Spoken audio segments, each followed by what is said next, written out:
El conflicto árabe-israelí es uno de los más complejos, largos y dolorosos de la historia contemporánea. Sus raíces se remontan a finales del siglo XIX, con el surgimiento del sionismo político y de las tensiones derivadas del colapso del Imperio Turco Otomano y del mandato británico en Palestina.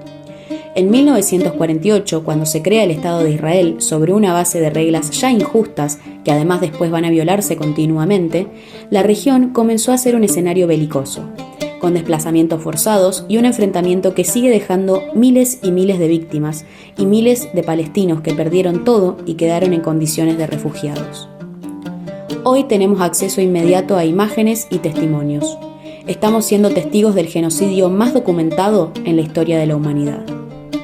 En este contexto de violencia, información constante, manipulación mediática y dos relatos fuertemente contrapuestos, nos preguntamos: ¿cómo deben los futuros docentes enseñar estos temas en las aulas de las escuelas secundarias?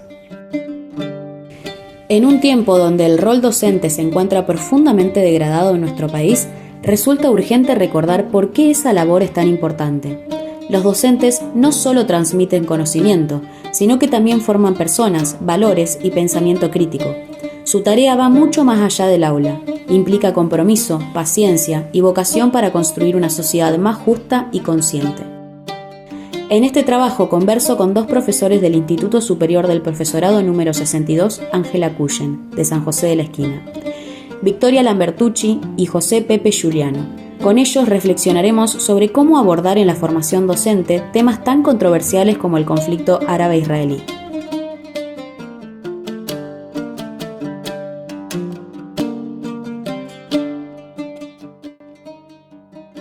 Bueno, en el profesorado hay una materia específica que es Asia y África contemporánea, que desde ese espacio se aborda el conflicto y me parece interesantísimo porque además es un abordaje histórico que implica una comprensión profunda, ¿no? Desde cuándo, por qué y cómo existe este conflicto, ¿no? Bueno, mira, la complejidad del conflicto tiene distintas aristas.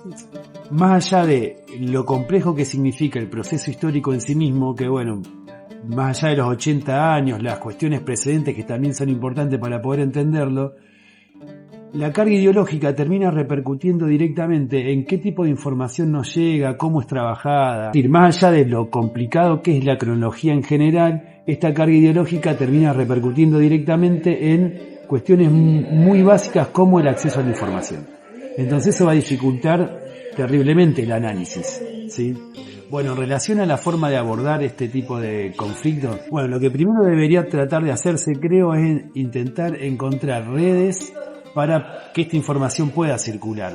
A lo mejor plantearlo a partir de los distintos institutos de formación en historia o en ciencias sociales en general, pero no sé, crear algún mecanismo como para que llegue una información que sea accesible y que no esté respondiendo siempre a una campana de las dos, es decir, siempre a la posición más pro norteamericana, israelí, en relación a la importancia estratégica del lugar y todas esas cuestiones.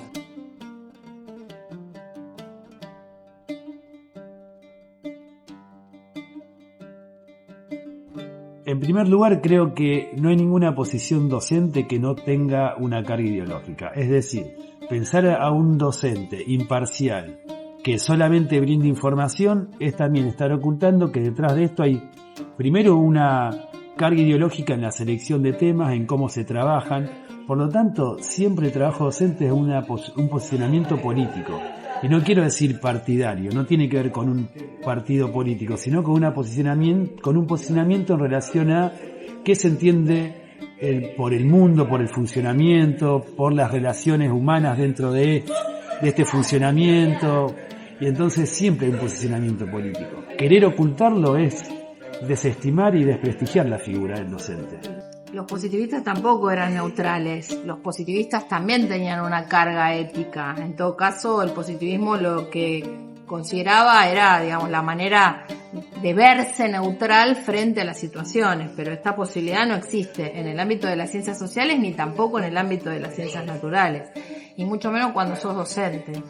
Creo que tenemos que dejar de lavar un poco esta situación, de pensar un docente lavado, sin carga ideológica, y hacernos cargo de que en realidad siempre está esta carga ideológica y en última instancia la forma de abordarla en el aula es plantearla, es decir, bueno, este planteamiento viene de este posicionamiento, hay otros sí, pero bueno, nosotros estamos eligiendo este por esto, esto y esto. El ser docente implica una actividad política, en el sentido de una acción que implica una transformación. Y entonces en este sentido no hay posibilidad de ser neutral.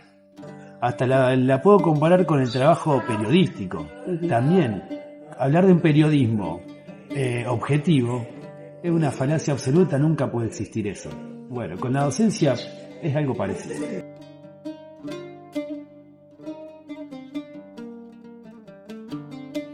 Mirá, en la escuela secundaria hay muchísimos recursos en la actualidad, desde, videos, reportajes, podcasts, hay videos de TikTok inclusive que a veces es mucho más simple con los chicos más jóvenes que por ahí un documental de 45 minutos.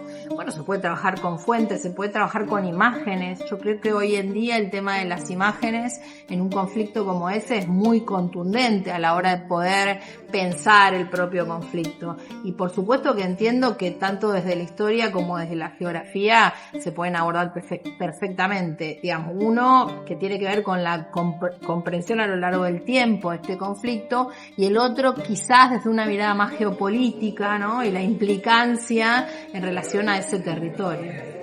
Bien, en relación a las herramientas ideológicas, yo considero que por ahí la sola utilización de un medio tecnológico no implica necesariamente que ese elemento didáctico va a dar un buen resultado. Entonces, si bien utilizo las redes sociales o, por ejemplo, para buscar información, diferentes sitios de internet, trato siempre de volver a la lectura, a una cuestión que por ahí no es algo tan común en esta época, pero bueno, soy un poco defensor de todavía volver a leer textos, ¿sí?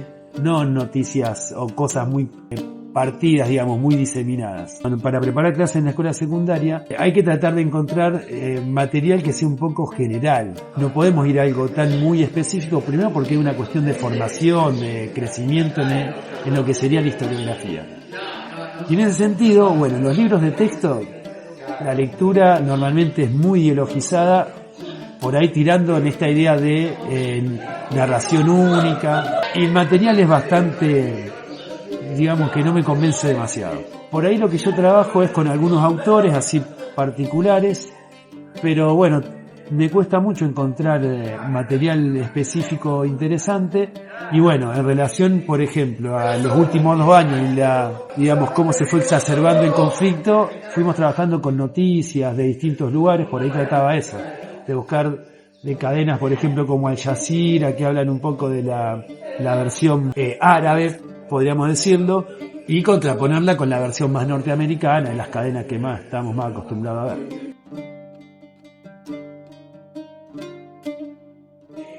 Bueno, yo como profesor de la materia creo que el espacio existe, pero de una forma muy limitada, es decir, muy en la cátedra. Por ahí estaría bueno que esto se pueda expandir no solamente a la carrera de historia, sino también a geografía, a las tecnicaturas. Por ahí uno siempre cae a lo mejor en los lugares comunes de una charla, de, no sé, mostrar alguna peli. Hay muchas películas que están muy buenas, hechas por el propio pueblo palestino, que entonces nos muestra un poco su mirada, pero no sé, empezar a mover o hacer cosas que salgan un poco de la cátedra específica. Que bueno, además también tenemos que ver, la cátedra es Asia y África contemporánea, abarca 200 años de 2 continentes gigantes, entonces también estamos muy limitados en ese sentido. Es un tema que para mí merece que tenga un poco más de importancia y de difusión dentro de la carrera de historia, pero también por fuera de eso. Es más, creo que para geografía también es un tema re interesante. En el profesorado sí se dan estos espacios dentro de las cátedras y también a partir de charlas y encuentros específicos para debatir acerca de estos temas. Pero siempre esos espacios nunca están de más, quiero decir, siempre habría que generar nuevos estos espacios, ¿sí?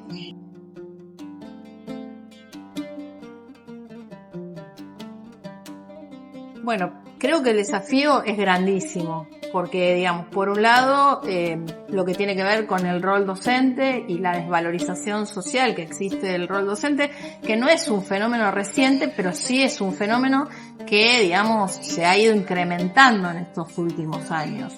Eso por un lado. Y por otro lado, en relación a lo que las ciencias sociales significan en este contexto y a la forma en que las ciencias sociales son interpretadas en este contexto, ¿no? Yo creo que desde ambos lugares me parece indispensable, digamos, un docente plantado en el lugar que corresponde, teniendo, digamos, una mirada crítica sobre el pasado, sobre el presente y promoviendo esa mirada crítica en los estudiantes es trascendente. Creo que puede cambiar la vida de mucha gente. Bueno, creo que la docencia en general está teniendo un problema en cómo, en cierta forma, digamos, que su posición, su rol social sea en cierta forma valorado. Y esto en general, no solamente en la historia y no solamente en la historia reciente. Ahora, cuando nos vamos a la historia reciente, como que la complejidad es un poco más grande, más importante. ¿Por qué? Primero porque los problemas de historia reciente nos atraviesan de una forma más directa. Entonces siempre hay cuestiones ideologizadas que normalmente se toman de forma natural y no se tienen en cuenta de este tipo de cuestiones. Y después también, un conflicto como el conflicto palestino-israelí en realidad también nos sirve para pensar el funcionamiento del mundo y nuestro posicionamiento como Estado también. No es solamente ver un problema que yo en una parte alejada de nuestra realidad. Cuando uno se pone a pensar, bueno, ¿cuál es el papel de Estados Unidos? El papel de China, de Rusia, nosotros cómo entramos en esto. Es decir, también nos permite ubicarnos y hasta tiene una influencia directa en, no sé, las decisiones políticas actuales, qué sé yo. Entonces, es sumamente importante trabajar historia reciente, lo cual es absolutamente complejo en la escuela.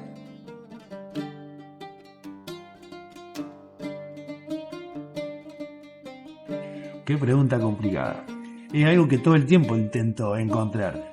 Y quiero aclarar también un poco esto. Por ahí la palabra empática es una palabra que por ahí se bastardea mucho, ¿sí? Pero creo que lo que hay que empezar a hacer hincapié es, o al menos intentar, volver a esta idea de humanidad. Es decir, pensar un poco en... Sí, volver en una especie de humanismo que sí es una construcción histórica, no es natural. Pero al menos nos está otorgándole una cualidad humana y nos permite pensar al otro.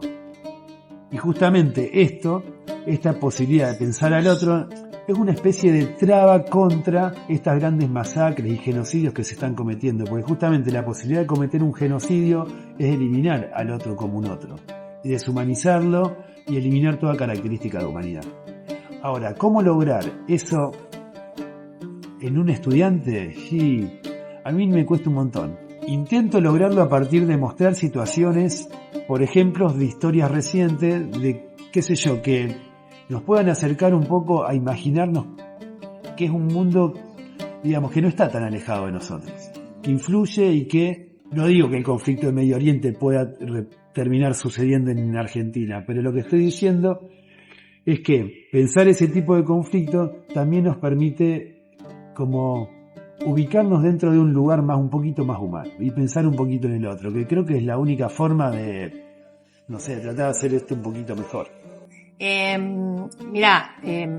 La formación docente es justamente, digamos, como parte de esa lógica de descreimiento de la educación, de descreimiento de lo público, de descreimiento inclusive de lo que la escuela puede lograr. Me parece que la formación docente es trascendental en este momento, que ojalá muchos más chicos y chicas eligieran estudiar para ser docentes, y creo, digamos, que desde los institutos es prioritario que podamos promover una mirada crítica hacia adentro de los institutos y democratizar cada vez más, ¿no?, la forma en que esos institutos funcionan y desarrollan sus actividades y demás. Yo creo que son espacios que debemos cuidar, sobre todo en este momento, ¿sí?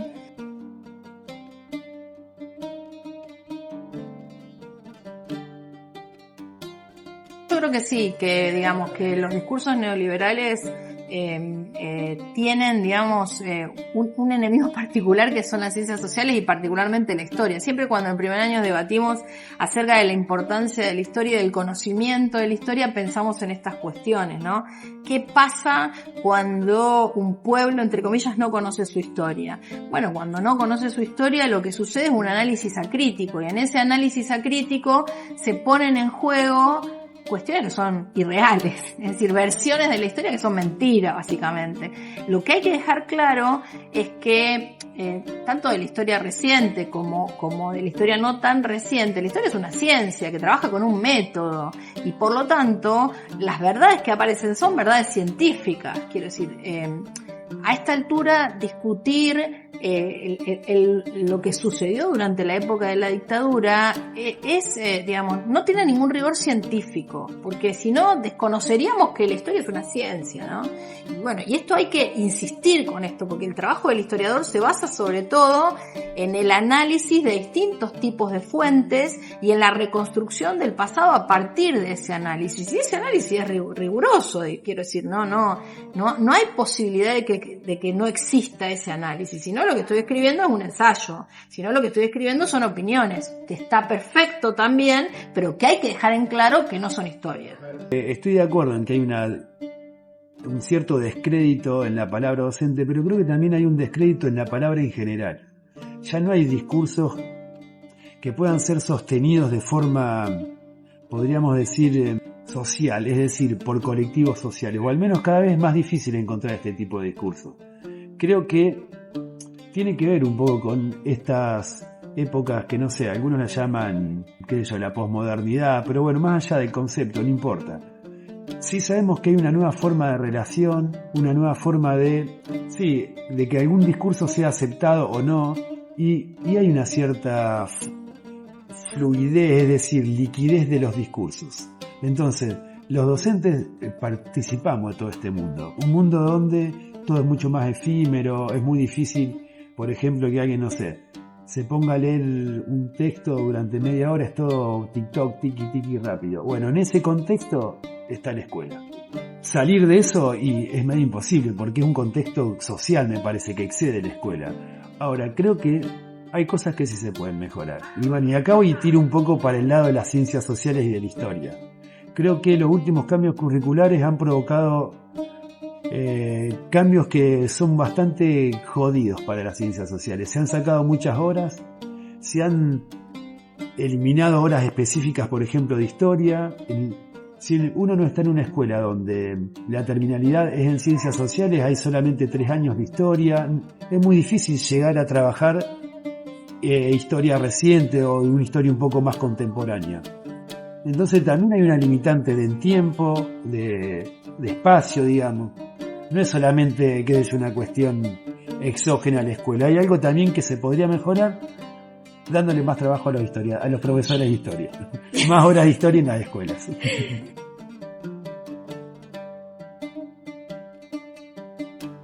Sí, yo creo que hay una responsabilidad que es colectiva, que tiene que ver con el colectivo docente. Hay una responsabilidad que es del Estado, claramente, que tiene que ver con la forma en que el Estado considera la educación pública, sobre todo, pero que también hay una responsabilidad que tiene que ver con lo individual. Siempre cuando charlamos en las clases yo les digo, bueno, en principio tengo que estar muy bien formado para poder hacer frente a las realidades áulicas. Hoy en día un docente tiene que estar muy bien formado. Y esto implica, digamos, estudiar permanentemente, informarse, no vivir en un termo como algunos dicen, sino, digamos, estar al tanto de lo que sucede en la realidad. Porque esas cosas también van a pasar adentro del aula, y entonces creo que para ser comprometido, también hay que ser extremadamente formado. Para recuperar un poco la figura del docente, creo que lo primero que tenemos que hacer es blanquear.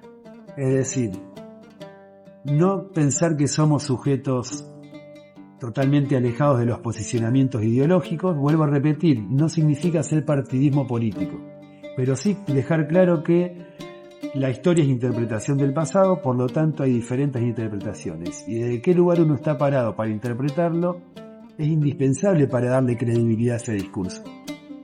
Porque si no es como que desde arrancada nosotros estamos creando una falacia, no estamos presentando el lugar desde el cual hablamos y pretendemos que se le dé legitimidad a lo que estamos diciendo. Después otra cuestión que también es importante, romper esta idea de que el discurso histórico es un discurso absoluto, es completo, siempre es parte, es una interpretación, es una reconstrucción, por lo tanto siempre es discutible. Entonces romper con esta idea de que hay una historia verdadera e historias falsas, ¿sí? Y creo que desde estos puntos de vista, que son hasta en cierta forma académicos, podríamos decir, es una forma de ir recuperando la credibilidad de lo que significa la docencia en general y la historia en la escuela secundaria.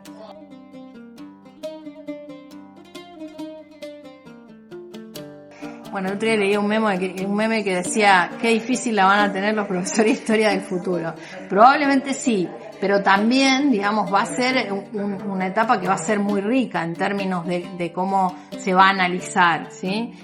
No a banalizar, sino a analizar.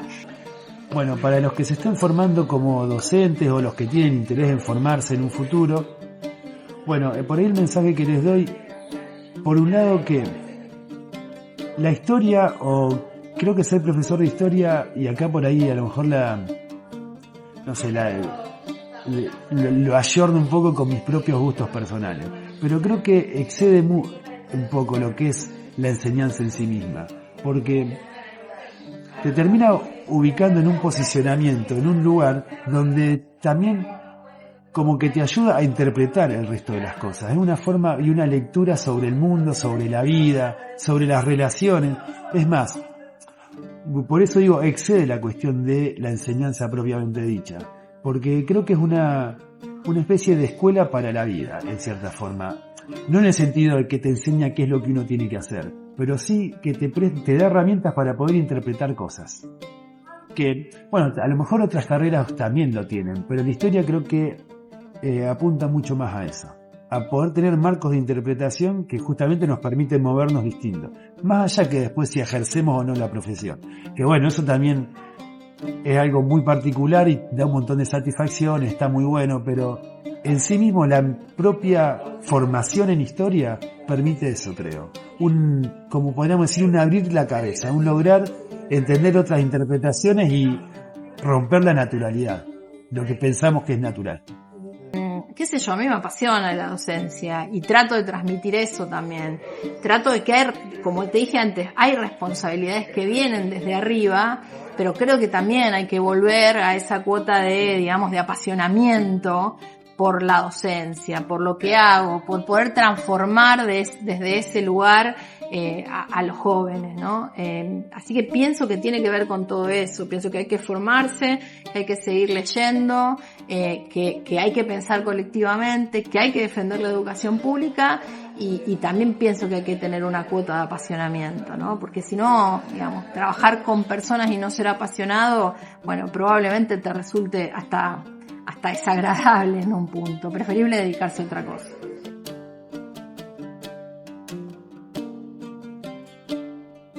La verdad que me vengo preguntando hace un tiempo y charlando sobre todo con Adri, que era nuestra profe, digamos, específica sobre el conflicto, me vengo preguntando hace un tiempo cómo vamos a hacer los contemporáneos del conflicto para explicarle a nuestros nietos que fuimos cómplices de un genocidio y de un genocidio que estuvimos viendo en vivo prácticamente, porque digamos no hay otra situación comparable en la historia de la humanidad, ¿no? En la época del Holocausto, bueno, la gente no sabía, no se enteraba, excepto los que estaban muy cerca, excepto los que efectivamente fueron cómplices, o excepto, bueno, los gobiernos, ¿no? De determinados estados.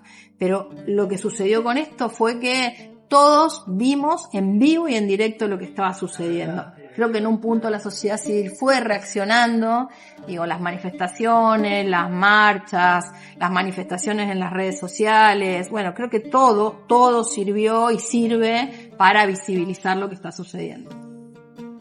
Bueno, en relación al conflicto, creo que lo que hay que destacar en primer lugar es que no es una guerra de iguales, que es una invasión con intereses que, si bien están disfrazados a partir de ciertas cuestiones religiosas. El interés es netamente político. La creación del Estado de Israel es la incursión de los intereses norteamericanos en la región, y eso no hay que olvidarse. ¿Cómo solucionar el conflicto? No lo sé. Desde mi punto de vista, creo que habría que volver a foja cero y que el Estado de Israel se retire, que se organice el Estado palestino y después hablamos. Pero bueno, creo que estamos muy lejos de llegar a una solución de ese tipo. Y además también volver 80 años hacia atrás es bastante complicado, no se puede. Pero bueno, eso, pensar que no es una guerra como la pensamos, en el sentido de que hay dos ejércitos enfrentándose, sino que hay una potencia militar masacrando a un pueblo.